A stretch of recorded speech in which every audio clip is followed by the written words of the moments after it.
Habang lalong napapalapit ka sa Diyos, lalong nagmumukha kang kakaiba sa mata ng tao at lalo mong wala nang pakialam sa iniisip nila. Iniisip ng iba na ang weird ka kasi hindi ka naninigarilyo, hindi ka nagmumura, hindi ka nanonood ng malaswa.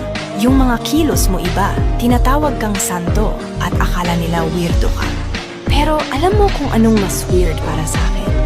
Yung tinatawag ng mundo na normal, yung pagiging laging balisa, addict at depressed. Kung gusto nyong maging normal, sige lang. Ako, mas gusto ko nang maging kakaiba. Kasi napakasimple ng taktika ng dyablo. Gawing normal ang kasalanan at gawing kakaiba ang pagiging matuwid.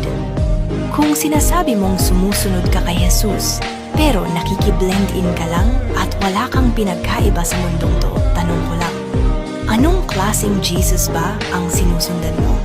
Klaro ang sinabi ni Jesus, hindi tayo tinawag para makibagay sa mundo, kundi para maging kakaiba.